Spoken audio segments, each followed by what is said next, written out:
This is Nate Feltman, CEO of IBJ Media and host of Off the Record podcast, featuring leaders in IBJ Media's Indiana 250 list. After a fantastic Season 1, we're taking a few weeks break while we ramp up for Off the Record Season 2. The Season 2 Off the Record show will now be available in video and will feature our new IBJ Media podcast studio. We have some amazing guests joining us in Season 2.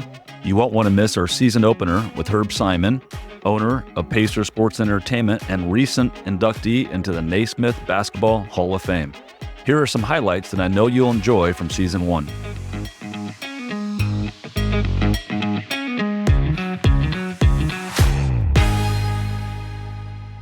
One of the first things you did as governor was create the public-private Indiana Economic Development Corporation, putting the governor, rather than the lieutenant governor, in charge of the state's economic development efforts. The IEDC, of course, continues to rack up record investments in our state. Why was the IEDC, this new approach, critical for furthering our state's economic efforts? Anything would have been better than what we had, honestly. You know, a very tired bureaucracy. I think my main observation was it didn't have any people who had actually done any business. And so I had heard from too many business people. They'd had a look at Indiana and decided, no, those folks don't get it, and they won't be on our side. And so that was the first thing, was to be able to move it outside of government so it could be quicker and more nimble. It could raise some resources so we could get aggressive and proactive, not just hope the phone rings once in a while. And then have real business people as a part of it who would try to see a potential new company or growth of a company from the other side of the table. So we were always trying to make the point that we want you to invest here, we want you to come here and grow here. Then our job starts when you make that decision. We're on your side. We want you to succeed. And so I think that's what happened. You know, a lot of other states have copied it since then, which should tell you something about the model. I think one of the most important things was that the governor was in charge now of economic development. And I recall you having the Secretary of Commerce sit right next to you at cabinet meetings, and you would ask the Secretary of Commerce, is there anything that you need to bring and retain jobs in this state? And I think that made all the difference in the world. It was the first item of business. I'm not a big proponent of a lot of meetings, but when we had a cabinet meeting, that's exactly right. It was all for a purpose. Symbols sometimes can matter. And so, yes, originally Pat Miller, Mickey Maurer, there was some other talent came along in that job. I always had them sit right there, and that was always the first question. How's everything? How are we doing growing the opportunity and jobs for Hoosiers? And what can any of these other departments be doing better to help you win the next program? After you finished your 2 terms as governor, it wasn't long before you became president of Purdue. Why was that opportunity appealing to you? Well, initially it wasn't. I thought, and I said no more than once, but I'll tell you, when I finally came to my senses and realized it would be a great thing to do, was as I sat back and I asked myself, what job other than the one I'll be leaving, if a person did a reasonable job, could contribute more to the long-term success of Indiana and the prosperity of people in our state? And the answer was that President of Purdue was the other great opportunity. Again, we're in such a knowledge economy, such a scientifically and technologically driven economy. The single greatest asset any state can have right now is a really premier STEM-based research university, especially one that can deliver at scale, not just a small number of elite engineers and scientists, but large numbers. And Purdue's now unexcelled at that. Produce each year more STEM graduates in absolute numbers than just about anybody in the whole country. And the research and the new companies that we hope will succeed and grow right here. So that was it. And thank goodness I came to my senses. It was just a terrifically fulfilling and, I got to say, fun thing to do. I read a lot about all the effort to engage students and some of the fun things that you did to do that. It looked like you were having a lot of fun the 10 years you were there. I was having a blast. But, you know, there's a serious purpose in this. I decided a long time ago. I remember starting at least at Eli Lilly. I've always said, told people when they ask for advice and so forth about a bigger job, I said, look, take the stairs, not the elevator, meaning don't skip the lower levels of an organization. That's where you'll learn things and encourage people to do their own jobs better, but you'll learn things that make you better. So whether it was riding with sales reps or visiting customers in business, whether it was traveling the state relentlessly for 10 years, staying overnight in homes, not in people I didn't know, not in hotels. And at Purdue, of course, it was the students, the staff, and I had so much to learn, and I was still learning my last day there. And so particularly for me, it was real important. But I think it's good practice, even if somebody's pretty familiar with the enterprise they're leading. Know your customers, and that's what you've just described. And your coworkers. Jim, kind of staying on a similar subject, you've always been a constant and continue to be a constant advocate of the need for a strong and vibrant downtown. Tell us why having such a strong downtown, vibrant downtown is important for the success of our entire region and our entire state from your perspective. Well, the downtown is the most important neighborhood of any city. Indianapolis is a city of 400 to 500 neighborhoods. And the one neighborhood that belongs to everyone who lives here is the downtown. It's where we come together in community. When you visit any city in the world, your impression of the vitality, the excitement, the dynamism of the downtown is formed by your impression of the downtown. So it's the most important community in our city. It's where we come together.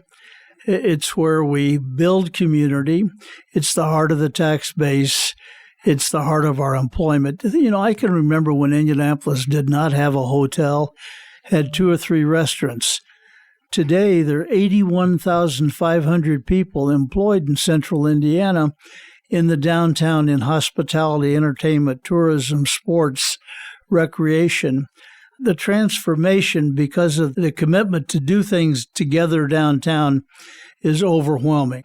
When I came back, Herb said, "Jim, why don't you come work with the Pacers for a while?" And we were coming off that unhappy experience in Detroit. And I said, why would I do this? And the more I thought about it, everything that I care about, reducing adversarial relationships, everybody in Indianapolis wants the Pacers, the Colts, the Indians, the Fever to do well.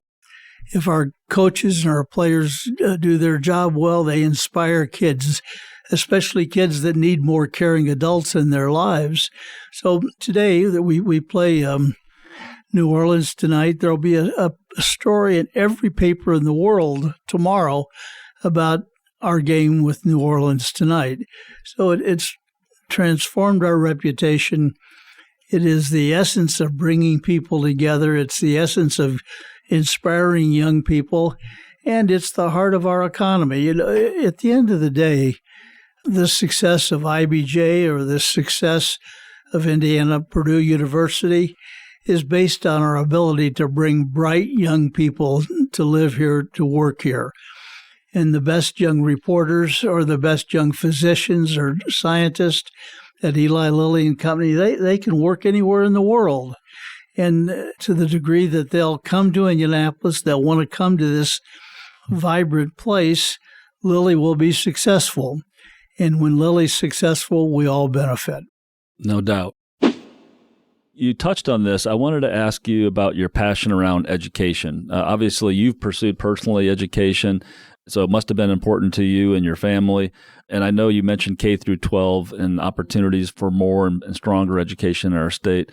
Tell us a little bit about your feelings about maybe what we could do more as a state. You mentioned the Dolly Parton program, so early childhood education, of course, is really important, and we need do some more in that area in our state, I know. But give us some thoughts about how you became interested and why education you think is important to drive our state's future. It was a big focus for our family, right? Growing up, my mom got us all reading very early. Before we could even really talk well, she was reading to us and making sure that we understood the importance of education and how it could really open doors for you. So it was just ingrained into our family. But Frederick Douglass has a quote, and I'm not going to say it perfectly, but it is so much easier to train up strong, healthy children than to repair broken men. And I had an opportunity to stand in front of all 600 of Indiana's judges, thanks to the Chief Justice a few weeks ago. And we talked about procedural fairness in the courts. And we talked about all the different challenges of what people are dealing with by the time they get to them, right? And I was talking about if we can solve some of these things early on, it's going to be through education. We got to get our young people motivated, excited about learning early, because by the time they're in the second, third grade, if you haven't connected with them and shown them the importance of education and how it can change their lives, you've probably lost quite a few of them, especially boys, and especially Black and Latino boys. So the research shows that. And so when you talk about school to prison pipeline, you talk about quality of life, people being able to afford good health care, healthy food options, it starts with them understanding the importance of education and how that can open doors for them. So that's something that's critically important to me. I'm never going to run for office. Well, I shouldn't say never. I have no desire to run for office, but I tell people all the time, if I had the opportunity to serve in that way, that would be a huge focus for me, is early learning and K through 12 education. Because if we can get those healthy babies turned into healthy young adults, they turn into healthy big adults, and they make really healthy, positive decisions. And it makes our state better, it makes our economy better, and it makes our country better. So, Kara, we've made it to Off the Record Speed Round. Yay! Where you give me quick answers to a series of questions. Are you ready? I hate these things because I never have favorites. I'm always like, I have 5 things that I love. Yeah, I'm ready. Let's go. All right, throw it at me. Okay, favorite movie? So favorite movie of all time probably would be Imitation of Life, 1959, Lana Turner, Juanita Moore. It's an old movie. Most people would have never heard of it. Check it out. It's incredible. Really great movie. Favorite place to vacation? Just on the number of times I go there in a year, probably Tennessee. I love being in the Smoky Mountains. I'll go to Gatlinburg, or I'll go to Franklin or Nashville. So probably Tennessee. Favorite musical artist? Oh, favorite singular artist, Dolly Parton. Jolene, Jolene, Jolene, Jolene. Yes, I'll give you that. We got it. But favorite group?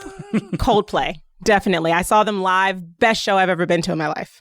You and I both are fans of Coldplay. I've also seen them live, and I love their music. Got to see them again live. You were in a key position when the pandemic struck, and something I'm sure you never imagined could take place. We certainly hoped it wouldn't. But I know you were absolutely a key leader here in Central Indiana and the state. I know it through my service on the Indy Chamber board and yours. And we all looked to you during that time to understand better what was happening and how we protect our colleagues and how we protect ourselves. Can you talk a little bit about that experience and what prepared you to lead during one of the most difficult times in our country's history? Preparing for this, somebody reminded me that in October of 2018, I gave a talk at the Economic Club, and that happened to be the 100-year anniversary of the worst month in the Spanish flu pandemic. And I said, be prepared. This could happen again. And what it meant to have a place like IU Health, at that time it was Methodist, and Methodist was actually key to Indianapolis actually doing better in the Spanish flu than most other big urban areas.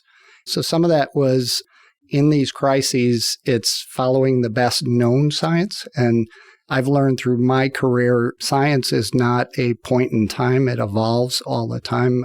I started my career early in the HIV crisis. And some of those early treatments for HIV never ended up being the treatment you see today, but they were the best known treatments at that time. So knowing that it was going to change and evolve, I think was one of those things, and you're trying to do the best you can at that moment. The other is you talked about our leadership team. I really believe that's part of what allowed us to succeed during COVID was there's a formal structure in healthcare systems around crisis response. That's kind of standardized that if you had the stage collapse at the fairgrounds, you assign roles and everybody kind of knows what they're supposed to do. Quickly getting into that same kind of incident response mode during COVID. I don't think I ever ran incident response for 3 years.